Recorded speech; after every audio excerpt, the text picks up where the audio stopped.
going on? What's going on? What's going on, everybody? How y'all doing out there in the YouTube, Facebook, Spotify, Instagram, Instabook, Snapchat, Twitter, Tweet, X, TikTok, and everything else in between? What's going on, everybody? What's happening? What's What's up, people? happening? What's up? You already know it's your boy, main man, Sir Duke in the house. And we got my boy Sally fresh off the plane in the studio today. What's up, Sal? What's going on, everybody? You know, straight off the plane in Florida, had to come down to the studio and do a live broadcast with my man Duke over here. That's what I'm talking about. Hey, this week, everybody know we got a fire show coming up for you. We got a fire game coming up for you. We this can't be one of these trap games that we always like to talk about. Hey, so this week the Eagles are flying out west to Mile High Stadium. All right, we go lay it down. We haven't played it out there in a while. I mean, they coming out east to the link. They coming out east to the link. My I know, bad. I'm about to say, 'cause I got these damn tickets, and they said the link. Surprise! Oh, y'all Surprise, been boosted. surprise, surprise. The game is in Denver. Look, No, we're gonna man, show. they We're coming gonna out show here, about man. the link. They gotta make the trip out east to get their butt whooping this week. Hey, but we gonna be ready for them. We gonna talk about a couple things that's going on this week in the show, things that we gotta prepare for and stuff like that. Hey, I ask, is this your first time? As always, please like, share, subscribe, and hit that blue bell notification so you'll never miss a show. All the other faithful fans in there, we see you, Red Jack. We see you, Kimberly. It's showtime. As always, everybody get ready. We see other people trying to join the show as we do. This is a hot topic, y'all. Hey, I don't know if y'all in here, man, but yeah, he's literally in the house. Can we get that? He's literally down the hall. We get that. Hey, make sure. Hey, I tell you one thing. He better not be eating my Roger Woods. I tell you, that's for damn sure. That's for damn sure. Hey, what I tell you? What I tell you? I said, Misha gonna be like, I know one thing. He better not be in my bed. I know that. He better not be eating my sausage gravy. I know that. I'm gonna tell you that now. That's for damn sure. It's enough room in the garage for him to chill out. Yeah. Hey, Kim, talking about some you mad? Hey, all that cold cereal you were talking about, that's what Sal need to be eating this weekend. What's going on, Timberly? How you doing? Go Birds. Go Birds. Go Birds, Timberly. Go Birds. Hey, y'all. So we're going to get into it. We're not going to hold them up anymore, man. The first topic, man. Hey, so there's a lot of headlines that's going on about the Eagles, about the Broncos. Y'all know we haven't played each other in, a good 4 years or so. So it's a lot of things that have stirred up over the years, over this season. Hey, so Gotti, man, starting with you, man, what's the biggest storyline heading into this game? Look, I watched something with Drew Brees, and he said the Eagles we're just not exciting. You know what I'm saying? We're not exciting. We're barely winning games. What is somebody? I think somebody said we're barely 4-0. That's what I saw. Yeah, we're barely 4-0. And Drew Brees, Hall of Fame, said we're not exciting. You know what I'm saying? I don't know what it is. They get mad at the tush push.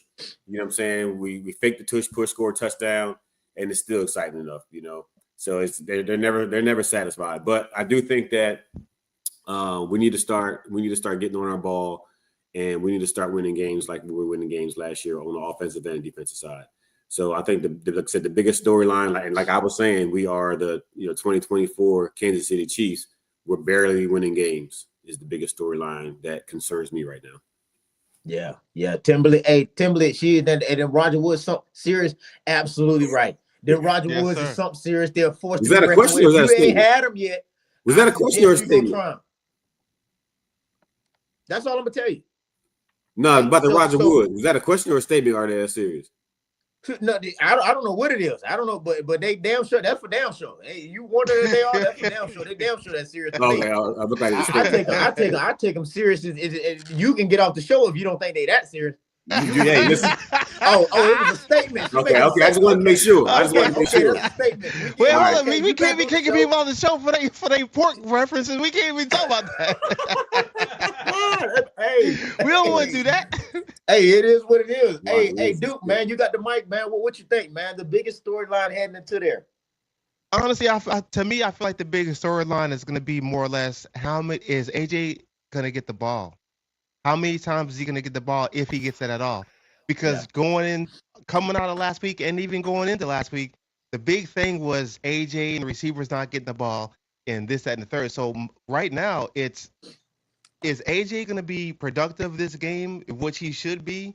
Because if he's not now, it's another game of no productivity coming from your number one receiver.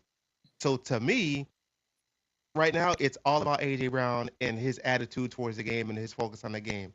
You know, he says he wants to be a part of the winning process, which every player does. But right now, he's not. I feel like he's getting unfairly untargeted. I'm saying for whatever reason, and I don't know if that's from Kevin Patullo or what.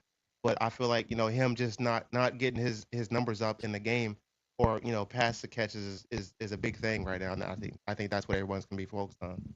Yeah, man. Like I said, barely winning. It's kind of like two things that cancel each other out in the same sentence, man. Like I said, and it's a good problem to have. But I do want to. I raised it a couple weeks ago, man, raising the red flag because I think that we are getting too predictable.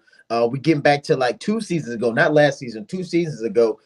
We were playing. I mean, just predictable plays. Everybody with a good inkling of any type of football knowledge can sit there and see the formations that we're running, you know what I'm saying? And we're not having success with certain things, but we just keep doing it for some reason. And so that's why I say, man, everybody's mad. I get frustrated.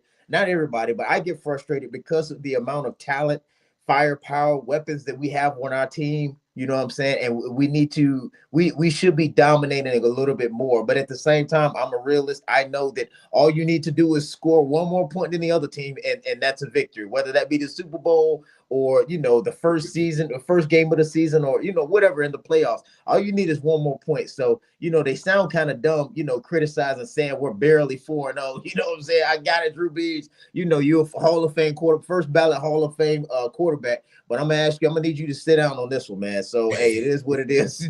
Going on and sit down, take a seat somewhere, Drew. Hey, so Sal, moving Well, forward, hold up, man, but the you Eagles know the what? dominant. But you know what though, honestly, and the reason why I agree with you from him saying sit down is basically like you have your numbers are bigger, Drew Brees, because you've been in the league longer. But trust and believe, like Jalen Hurts has the same amount you got, bro, and he has Yeah, potential to have more than you right now. Matter of fact, he's been to more than you. So Breeze, I understand what you're saying, Breezy, but at the same time, bro, you might want to, sit in the love seat or something, man, and make love to yourself or something. Because right now, he's seen more than you, and he has the same amount as you. Ain't no one trying to hear yeah, that. yeah, yeah. Oh yeah. And the thing about it is, once you do, like, if you talk about longevity, I mean, obviously you can't compare the two. You can't compare Drew Brees' Hall of Fame career to Jalen's snapshot in time of a few years. You can't do that. But if you take that snapshot of, you know, the amount of years that Jalen Hurts has been in the league right now, I mean, he's comparable to Tom Brady to where he's at. Tom Brady, Oh yeah. he was up there, he had more, but I mean, he's comparable. He's excelled past Drew Brees at this point. Drew Brees is just going to catch him in the end because of the longevity. You know what I'm saying? But like you said, Duke, man, the accomplishment, the accolades that Jalen Hurts has right now, they're on par with the goats of the game. So I mean, it is what it is. But moving forward, Sally, hey, the Eagles, we've been dominant in certain phases. Like you talked about, like Gotti talked about, you know what I mean? Which half? It's the tale of two halves, and all that type of stuff. Where are they actually most vulnerable for the Broncos to exploit in this game? Well, I mean, I gotta just look at because to me, it's always gonna be that secondary. It's always gonna be that opposite side of Quinion. Like last week, Quinion was followed the number one receiver around. He did that. That depends on what they do this game. They're gonna do the same did the last game, or if not, are they gonna target that side on the secondary opposite side of Quinion Mitchell? And then you gotta look at the O line too. Is Lane playing? Is Lane? Is he hurt? Is he going to be out? Is he going to play the full game? So those to me are things that the Broncos can exploit as far as execute and exploit to the Eagles. The secondary and our O line. So y'all know, I mean, y'all know on the Denver Broncos, man, they doing the up and up. They coming up. Sean Payton, you know what I mean? He went out there a few years ago. He was in. If for the fans on here that's not fully averse, he was the coach of the Saints with Drew Brees. Had a success down there. Rode Drew Brees' coattails. Came out here to Denver. Came out there to Denver. He was working with with Russell Wilson. Poor fellow. Poor fellow. He had him sitting on the bench and all of this type of stuff, man. He's turning it around. He got Bo Nix doing his thing, man. Bo Nix is kind of playing, but on the defensive side of the game, the Broncos, they're a stout, stout team. They got Patrick Surtain on the team. I don't know if you know him. I mean, he's a force to be reckoned with at the corner. Defensive player of the year type of force to be reckoned with on that corner. So obviously that's going to be, him and AJ are going to be matching up. We're going to see what's going on with that situation moving forward. But Duke, man, what do you think? I'm sorry, I stepped away. The Eagles have what are they most? So I feel like they're most vulnerable on the passing game. I mean, it's been like that for the past 2 games. You know what I'm saying?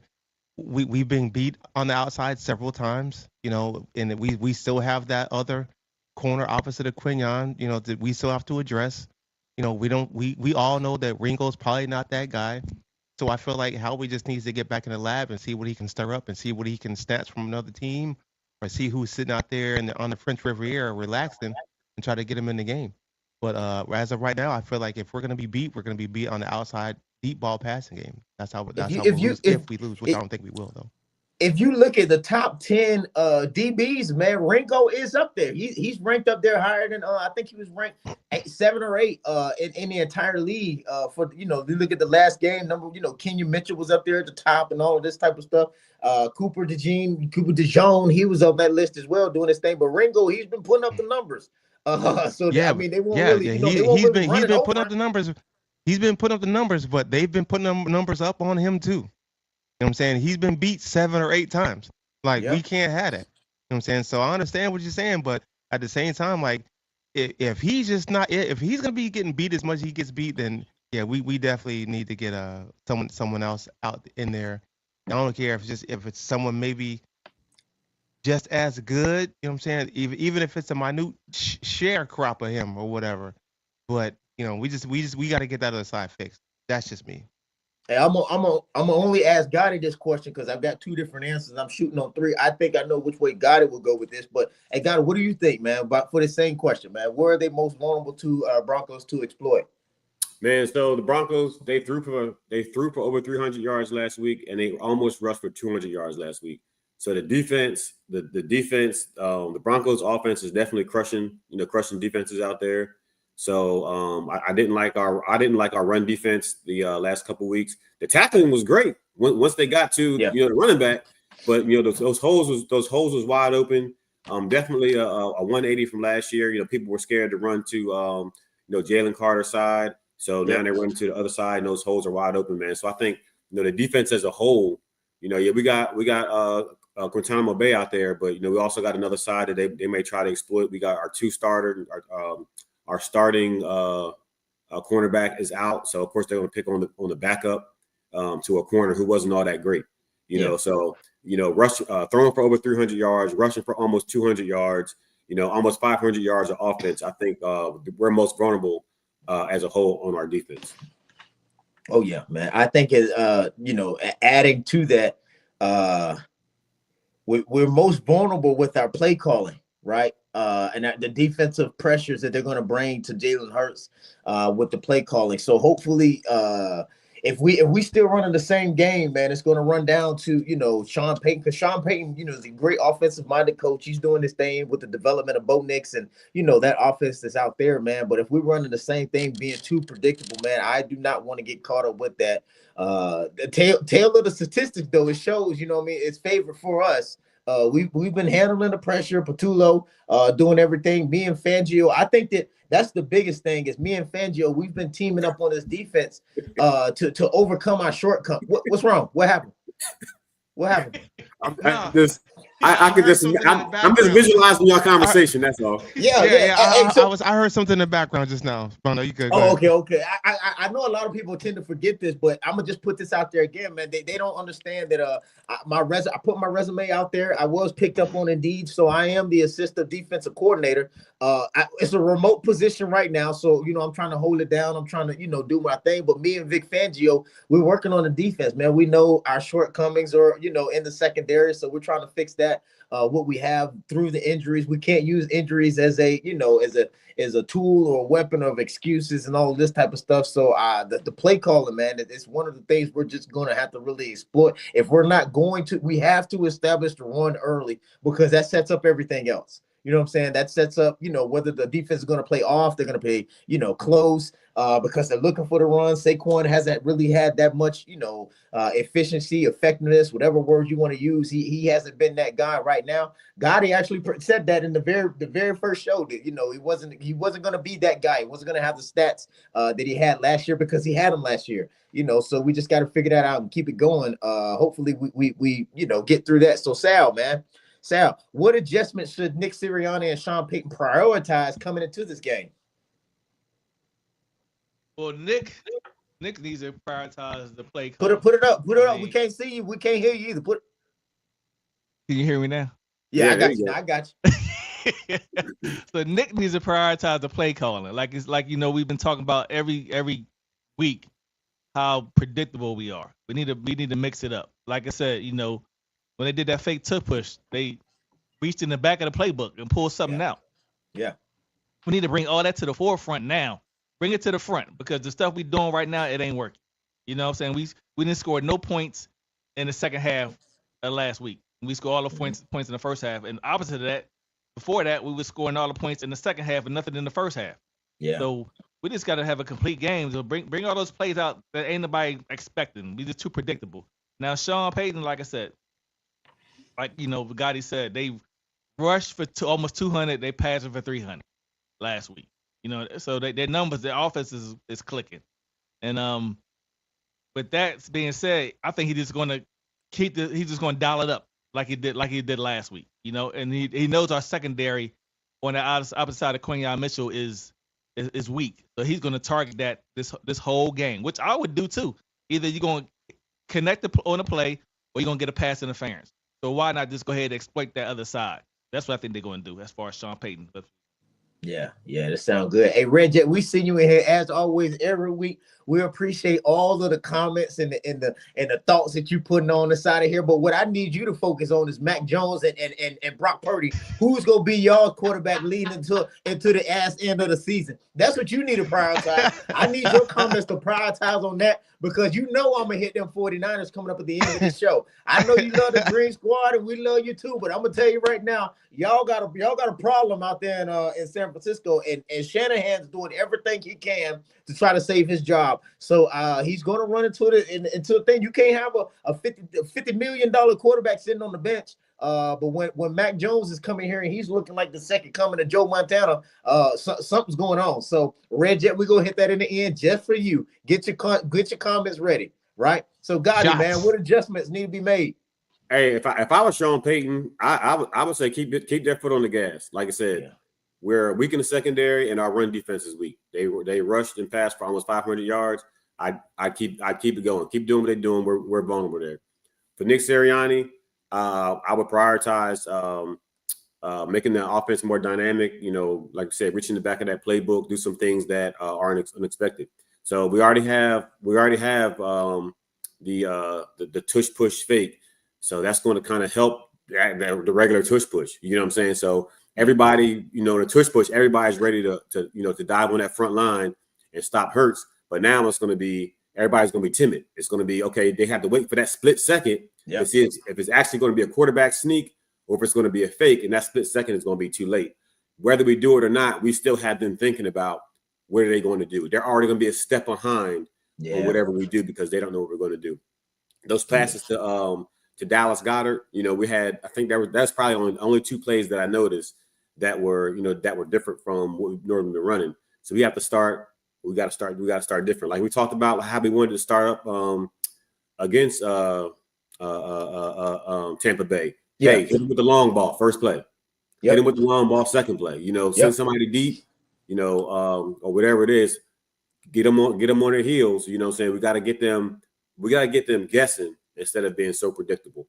Otherwise, we're going to lose the battle. I think as far as offense, matching up with offenses, even though our playbook is not that dynamic, we're still able to stay with the other teams that we're playing. It's just that we're kind of losing on defense. And that's where, defense wins championships. That's where we need to start winning at. The Buccaneers got those two long balls on us for touchdowns, which was cool.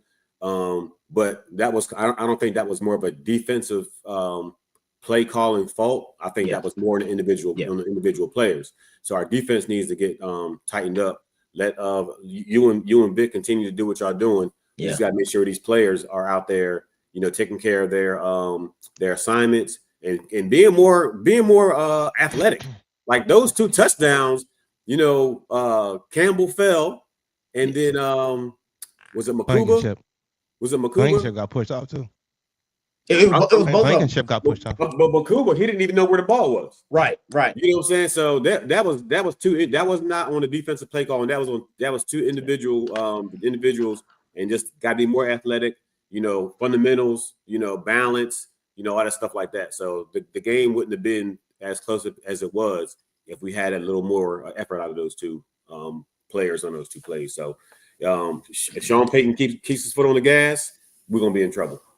Yeah, man. I think for this one, man, you definitely have to prioritize stopping the run. You have to continue to stop the run. And that's if you're Sean Payton. If you're Sean Payton, you have to lock down Saquon Barkley because that's really going to make us one-dimensional. And that's the only, that's the way that you're going to have to beat us until it comes up, special teams, hoping that special teams has another miracle in Lincoln Field or something like that, man, doing the things. But making us one-dimensional and making Jalen Hurts show us why he's the Super Bowl MVP with his arm, right? And that's going to bring out one of the potential X factors, either being, maybe Dotson or Calcaterra or Goddard or something like that, man. Because, AJ and Surtain, man, they're going to put on a good show for us. I think they're going to put on a good show for us. Their defense, the Broncos defense, man, they have a pretty, pretty top defense, man. They doing the thing out there, and they're going to have to go for here. But I don't want to harp on that. Get into the next question, man. So they only allowed what, like 50 rushing yards last week? That's it. Yeah, something like that. Yep. That's it. So Duke, man, tell us, man. Talk to the people. Let them hear your coaching mindset, man. If you game planning, is it run heavy or is it pass heavy against the defense? Well, me being the assistant to the assistant, and I'm up in the box. You know what I'm saying? I'm not down on the field. I can see everything from up top. We didn't announce that. We didn't talk about that. Yeah. Well, the contract ain't signed yet. Go ahead and let the cat out the bag. Okay, so as of right now, saying Michi got me in, and so right now I'm the assistant to the assistant play caller up top. So this week I'll be up there pro bono, but next week only because the contract's not signed. But once the contracts and everything gets signed, then I'll be up there, doing my thing. We paying him in hot dogs and nachos and beer. That's what we paying him in. Just for this weekend, and chocolate chip cookies here and there. But so what we're gonna be doing is right now it's gonna be a run heavy to the outside. Everything going down the middle, we're gonna kind of tone that out because we know last year Saquon had a lot of things outside the tackles. So this game we're gonna focus and we're gonna start doing a lot of tosses and pitches to get him outside, to get him on single coverage. That way we know Saquon can juke his way out of anything. So that's gonna be the plan this week. More outside run heavy. That way when we do that, we'll go into some deep balls, 15 yards or more down the field, things like that. Do some run pass, a lot of RPOs to get him to bite. And then that's when we're going to start releasing Jalen's arms and let him prove like you said, reasons why he's a Super Bowl MVP. Right. Hey, I guess he's a Broncos fan, man. I get Gotta be. Whoever that is, he's a Broncos fan. Talking about they gonna be the most feared team if they beat the Eagles, and if they beat the Eagles, and if they go into Kansas. There's a lot of ifs, man. It sounds like you're not confident in yourself or your team. So I need, before you come up here start doing all this comment and stuff, on our line, I need you to gain some confidence in yourself and in your comments before you start doing it, man. You sounded real suspect. I don't know, what side are you really on? Are you waiting for the Eagles to beat you so you can have an excuse or what? I don't know what it is. But Sal, what you doing, man? Is it run heavy or is it pass heavy against the Broncos defense? Well, I think at some point we do got to concentrate on Saquon. We got to concentrate on Saquon getting open. And so we can't keep running Saquon down the middle. So we need to establish that run early, push Saquon to the outside on the tackles, and then once we establish that run early, let Jalen go ahead and use his arm to go ahead and prove why he was the Super Bowl MVP. So I think it's gonna be I think it's gonna be a 50-50 shot. It's gonna be 50-50. It's gonna be equal across the board as far as run and pass offense. But we gotta let Saquon get out there and outside the tackle instead of running him down the middle because he getting stuffed in the middle every time. Yeah. And that's the game plan. And that's the game plan. Yeah. So if we push Saquon to the outside, it's gonna do nothing but force that O-line to open up and cause those gaps, and then let AJ downstream and go ahead and be open in the outfield. Yeah, man. This is one of those things too, the questions that, we talked about last season. Does the pass game open up the running game, or does the running game open up the passing game? And I think it all depends on, where you're using it and how you traditionally, fundamentally, your running game should set up your passing game, right? And so Gotti mentioned it last show and the show before that, when you put in Dylan, you know what I'm saying? Dylan's in there. It's a whole different look on the defense. You know what I'm saying? When Saquon's in there, it's kind of becoming expected of what we're going to do. And we not having success inside of that. So, nothing against Saquon, man. But, hey, sometimes every game isn't your game. I'm going to talk to Patulo while I'm over here this week, today. We're doing our final talks, and then tomorrow morning, hey, we need to throw Dylan in there a little bit more, and that's just going to change up the defense that they're going to present to us. Dylan is inside of there. They're going to back up a little bit more because they don't know what's going to happen. You know what I'm saying?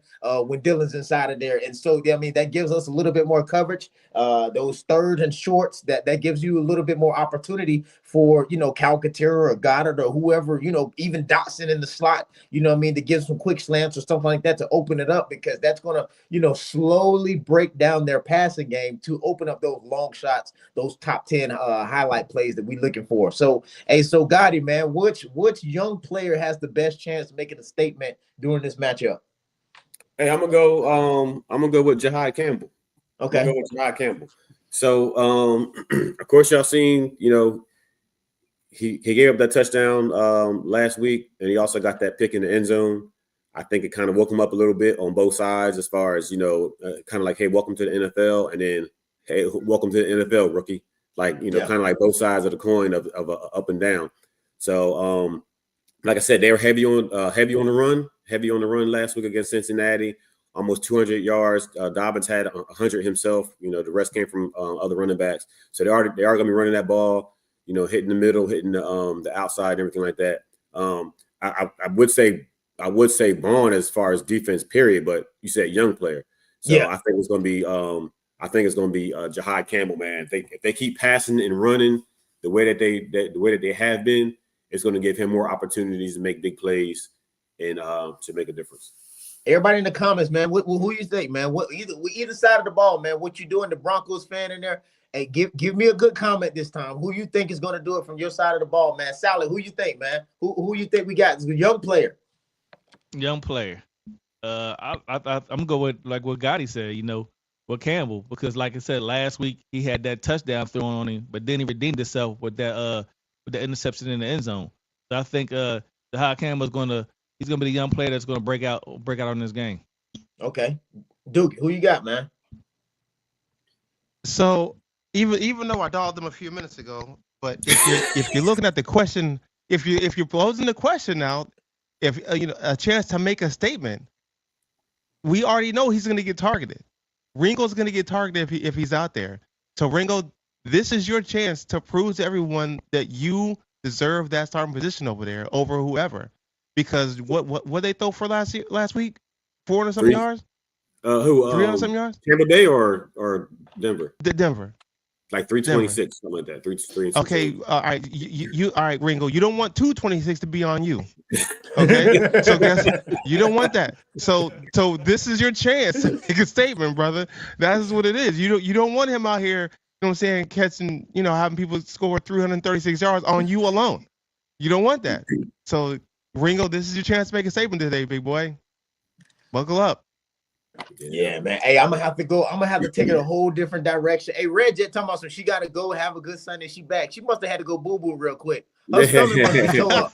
She had to run to the bathroom. That's what that sounds like. Red Jet, your stomach tore. If your stomach is tore up, just don't FaceTime us. You can go to the Yeah. bathroom and leave the show on.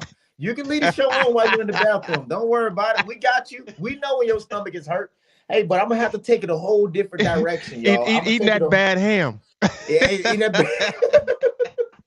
I'm gonna take it a whole different direction with my young player, and this is why, man. Because everybody knows, Ringo's doing his thing. Yeah, I got it. Jihad Campbell's doing his thing. I think it's gonna come around. But for me, I'm have to go on the other side of the ball, man. And I think this is Bo Nix's time to shine. If this because they talk about him a lot.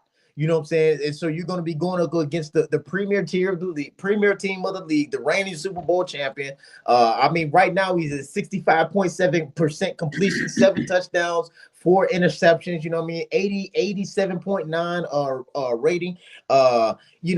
That's Bo Nix. So this is his time to shine against the top team in the entire NFL. And get the thing that they talking about. A lot of times they try to force certain people and quarterbacks into the limelight. Same thing they doing with Arch, man. And they tried to make him the premier Heisman favorite and all this type of stuff in college. Trash. You know what I'm saying? He's doing all that stuff. But I think that Bo Nix is turning around the Broncos ever since he came on the helm. So my take, I ain't want to go with everybody else is saying because I agree with them as well. But a little spin on it, shake it up. We're gonna shake it up a little bit, man. Go with Bo Nix.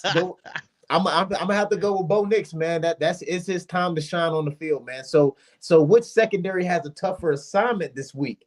Sally, who you think that's tougher assignment? I mean, if you look at the players, you would think that Denver has because of our wide receivers. But to me, I think that our secondary has a tougher assignment. Like I said, opposite side of Quinyon Mitchell, Ringo, whoever's on the other side is gonna have the tougher assignment, sticking with whoever they. Dude, what you think, man? Yeah, I just think that our secondary has a tougher assignment just because of who we got back there. Okay, dude, who you got? Dude, who has the tougher one? I think I'm gonna roll with Sal. It's us. We have the tougher assignment mainly because again, they're throwing the ball more than we are. They're getting out to receivers way better than we are right now, which is gonna put our DBs on a more of a hard week this week. So if Jalen can go in this week and do what he's capable of doing and do what we know he can do, their receivers would. But I feel like it's what, like I said earlier, I feel like we're gonna be more run heavy to try to open up those passing lanes. So I think right now our secondary is probably gonna be on the harder week this week to make things happen. You got Devontae Smith, you got AJ Brown, you got Dallas Goedert, you got Cal Katerra, you got Saquon Barkley, you got Dylan, all of those, you got Dotson, all of those guys have hands, right? If Jalen Hurts throws the ball, exactly.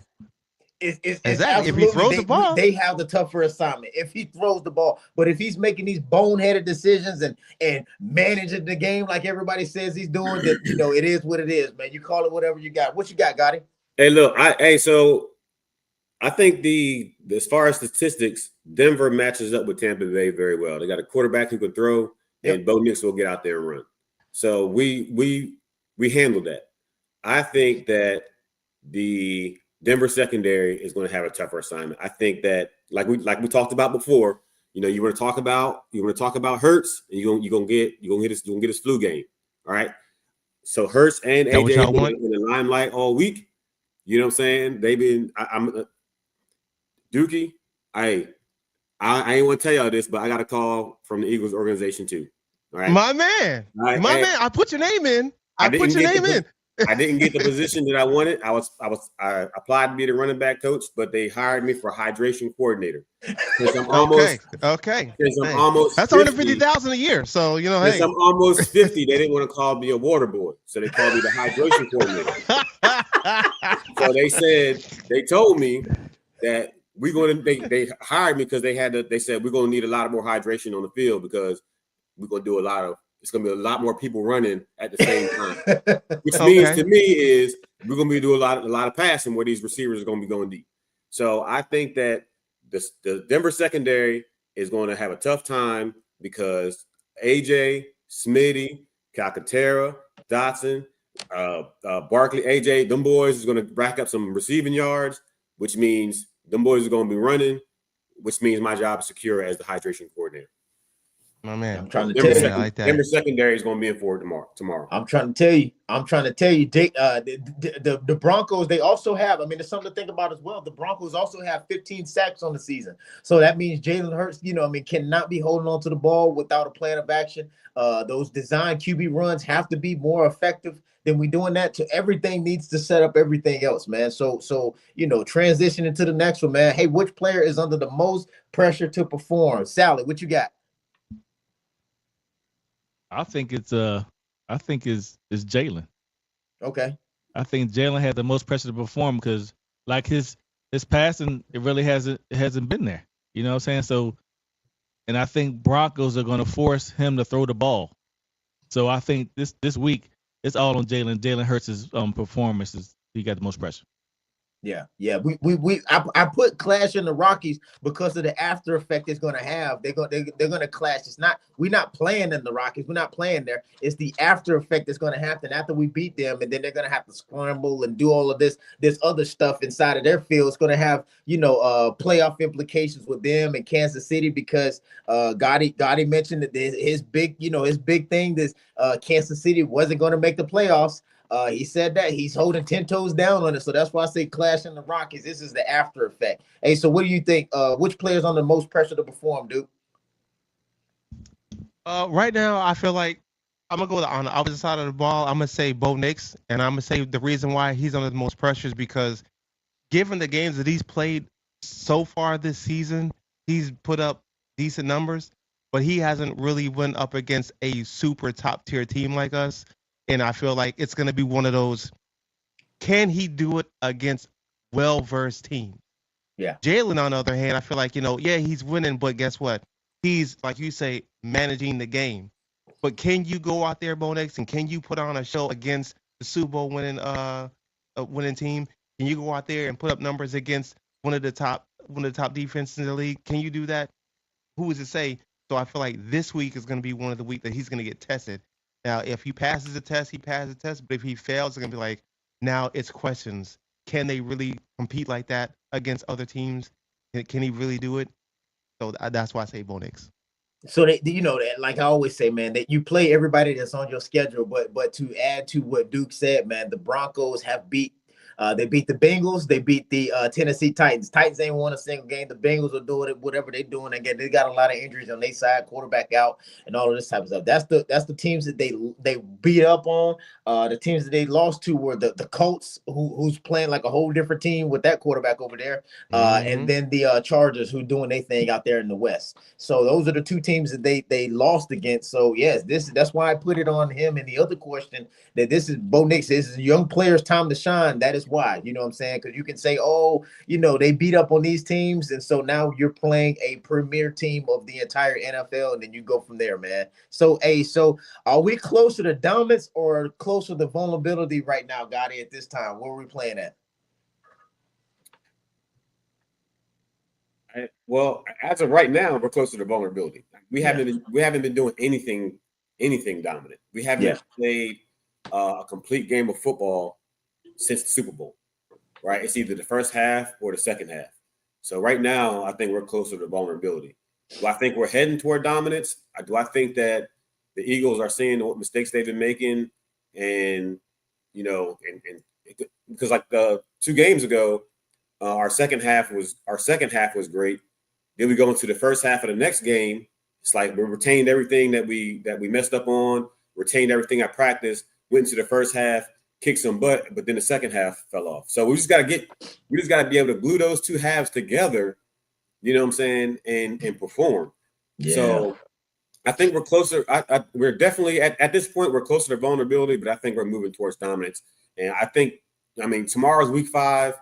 If you can't put those 2 halves together by week 5, our schedule is kind of easy coming up. We don't have any powerhouses that can set us back. We'll set ourselves back. But I think that we got to put those 2 halves together. And once we do, we get there, we stay consistent throughout the rest of the season, and we'll be one of the most dominant teams in the league. Hey, so Sir Duke. Hey, so on that perspective, I mean, which one do you think we closer to dominance or vulnerability, and what we need to do to change it? Well, I want to say that we're closer to vulnerability too, because one slip up and that's it. Like, God forbid we go. Let's just say for the purposes of a discussion, we go in and we lose this game. It is going to be a free fire, open casket. The Eagles are done. That's all it took. Blah blah. So we're literally like we're one drop past. So they say away from having a failing season at 4-0. At 4-0, we lose one game. It's like, oh, that's it. Remember what happened, and they're gonna bring it right back to what it was before. They were 10-1, and the season crumbled. It's the start of the crumble. But at the same time, we're still winning games. So the vulnerability is definitely there. The dominance will be 5-0. Will they say we're dominant? Probably not.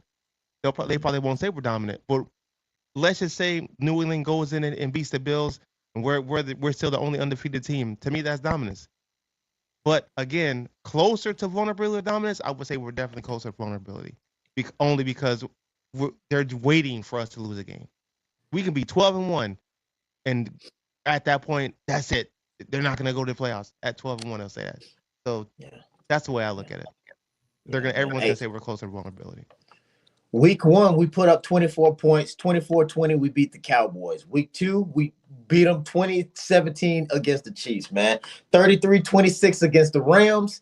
31-25 against the Buccaneers. I think, man, and this is just me, I understand everybody's perspective. I think if we tweak a few things around, spread the ball around, ball dispersion has to be good. Jalen Hurts throws the ball like he's supposed to do, like we expect him to do. I think that we're on the verge of dominance, man. All we have to do is change a couple things, and we're beating the premier teams of the league. You know what I mean? And tail of the two coins. Like I said, if it wasn't for those two messed up passes against the Buccaneers, that score wouldn't have been that close. You see what I'm saying? A couple things against the Chiefs and the Rams, those scores wouldn't have been as close. So Jalen Hurts is a couple decisions away, a couple balls to A.J. Brown, you know what I mean, just to open it up. Saquon Barkley is just a couple things away from pure dominance, man.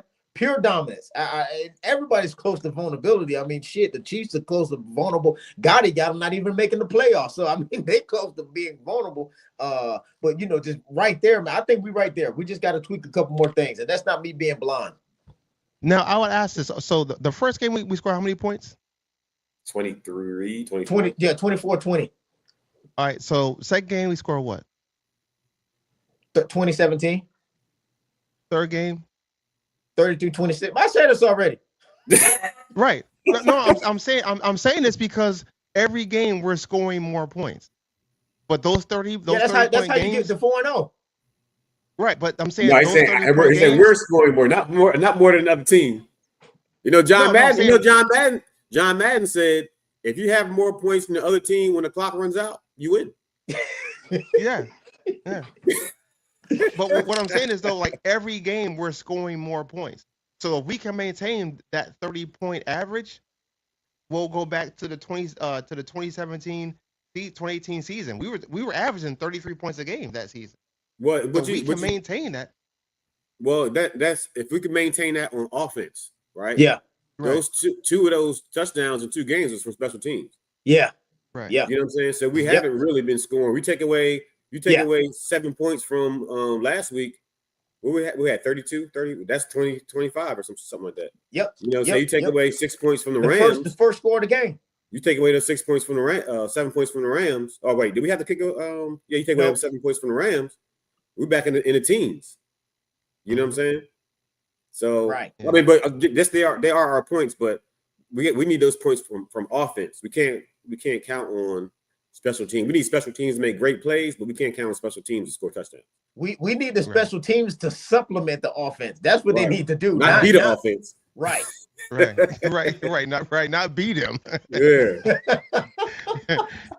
Special teams, get out there and throw for 33 yards. Right.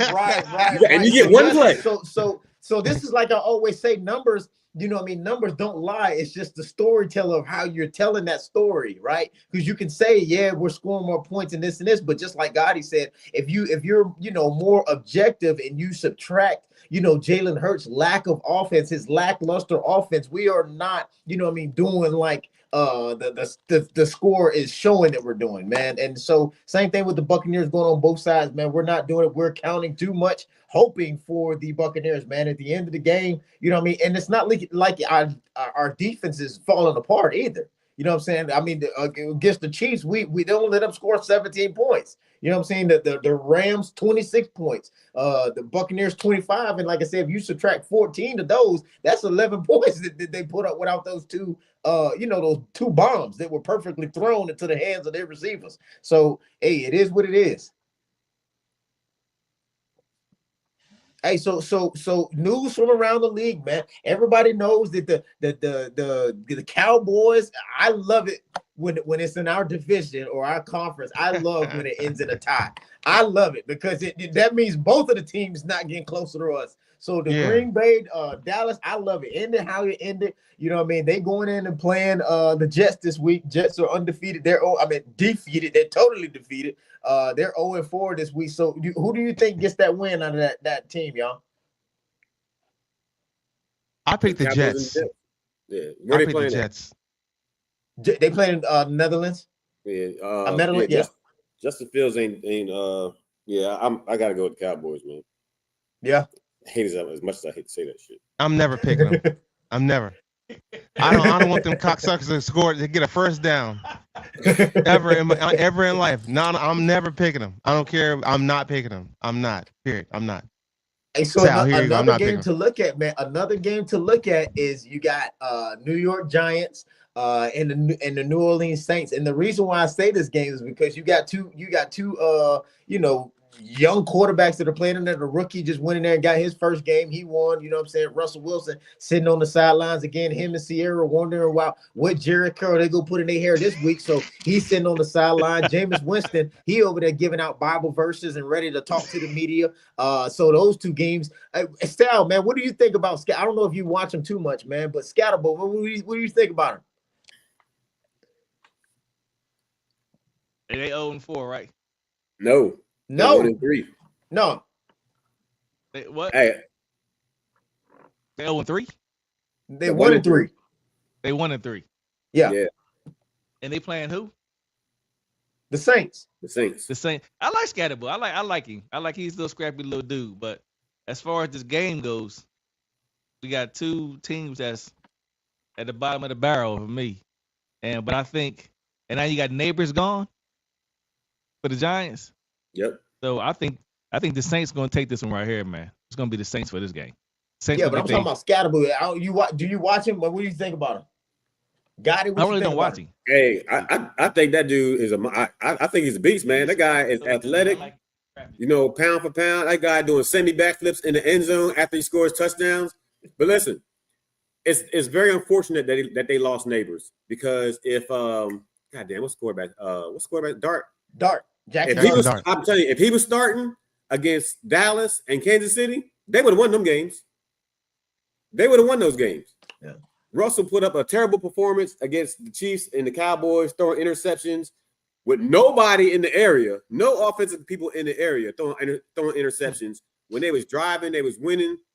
Let those teams come back. They very well could be 3-1 right now. But like I said, they lost Neighbors, so that's going to change. That's going to change a whole lot, and it's very unfortunate because I would like to see how that team, at least with those three on their offense, performed. But yeah, they should have been put Dart in. But I like Scatterbo, man. Back to the original question, man. I like Scatterbo, the way he runs. He got that old school running back feel to him. Mm-hmm. But I just wonder about the longevity of his career, man, because he runs with his head down a lot. And I mean, he runs into player. He looks for contact where there doesn't need to be contact. Mm-hmm. He never avoids it, which that fires up teams and the fans. in the stands.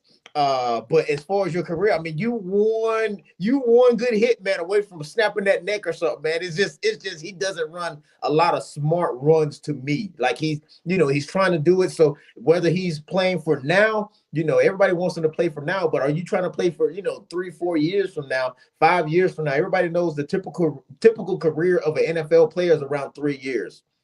Right. So when you see people playing, 10 years, 15 years, 20 years, those are super anomalies, man. Those are way out there, man. The average career is 3 years. Yeah, look at Tom Brady, Aaron Rodgers, all them old heads. That shit is insane. That's insane. Yeah. Right. And obviously you're not going to see, cornerbacks playing 20 years, and stuff like that. But so quarterbacks can kind of get away from it if and only if they're pure pocket quarterbacks, right? That have the ability to run. The great Michael Vicks, the other great running quarterbacks, whoever they are, man, they typically they're not going to be playing for 20 years because they get way more hits and all this stuff. You see it right now with Lamar Jackson with his injury. I mean, Action Jackson, he's fast as the wind, but once it starts to catch up to you, your body just isn't used to getting all those types of hits over and over and over. So that's how I feel about Scatterboo. I think it took Tom Brady 15 years to get 1,000 yards rushing. Yeah. But then with Scatterboo too, I don't know if y'all noticed, but every time he gets up off a run, what's he do? He shake his head. I don't know if he got to get his Tourette's in order, but like Chris Jones, but it's something going on, so he need to watch it.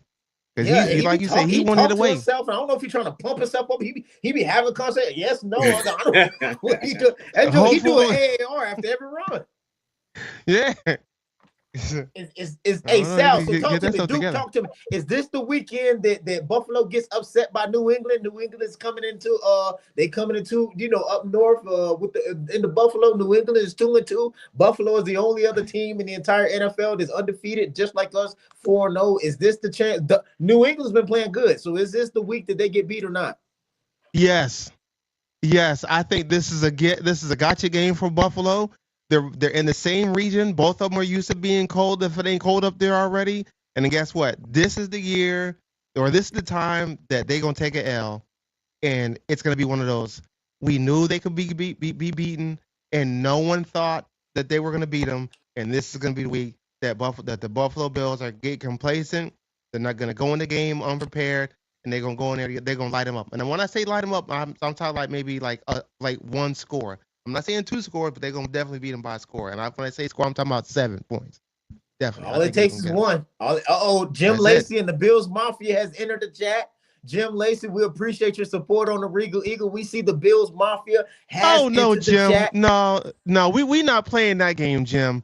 You are not a Bills fan. Your wife is a Bills fan, yes. But we ain't going to say that Bills mess up in here. Come on. Now, we know for a fact, Jim, that you've been on the Eagles tail for a while, for like the past 2 years. He was rooting for us in the 2017 season too.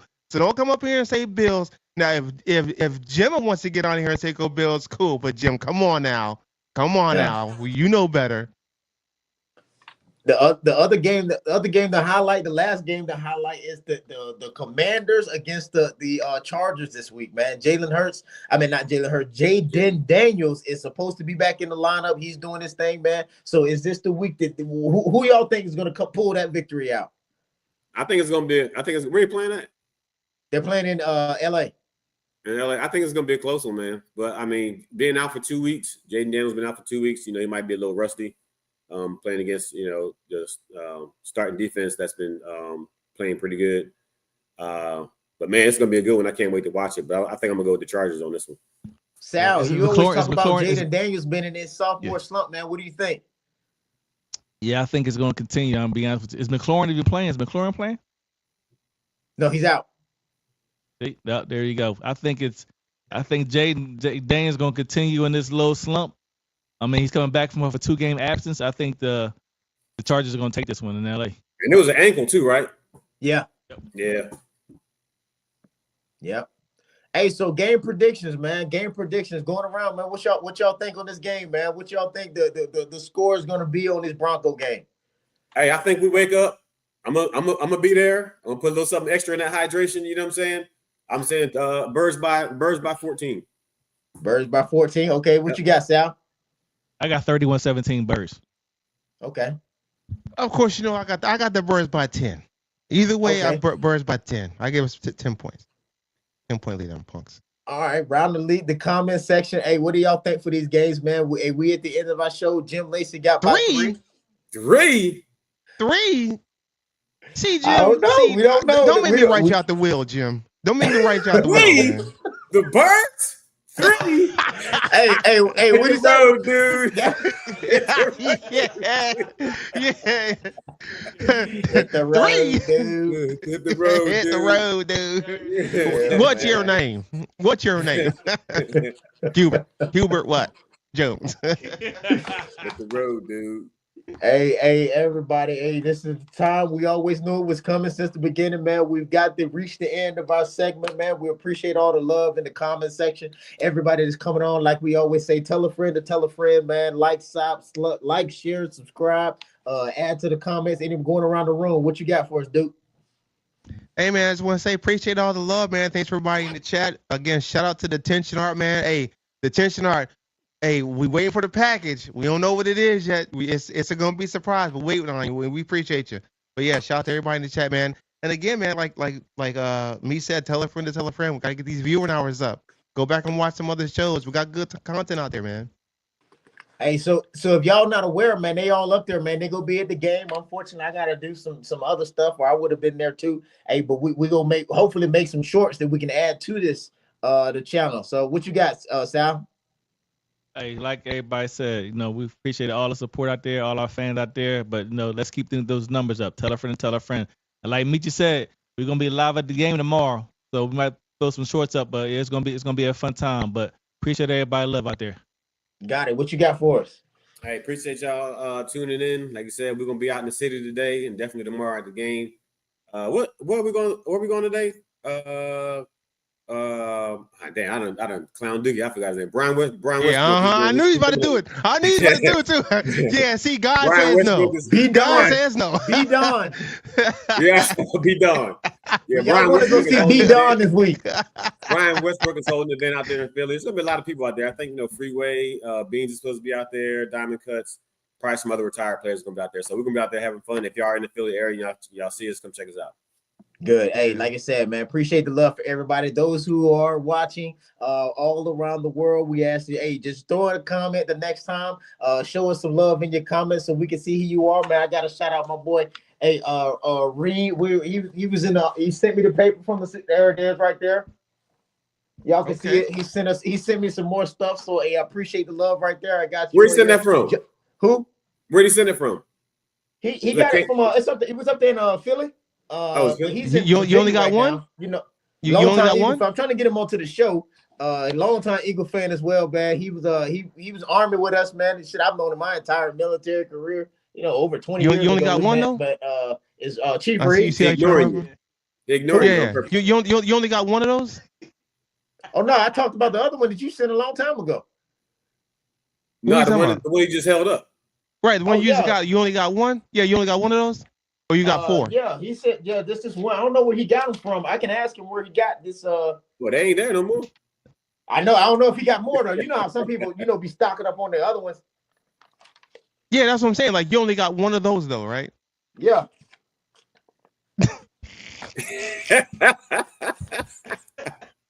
Hey, I thought you had 4. I thought you had 4 of those. I see your heartbeat. I thought he did freeze. I ain't gonna lie. I thought he froze. I was like, oh shit. This thing done damn froze. Hey y'all, peace, love, and hair grease, man. We appreciate all the love, man. See y'all next time, man. Later. All right, we'll holler at you.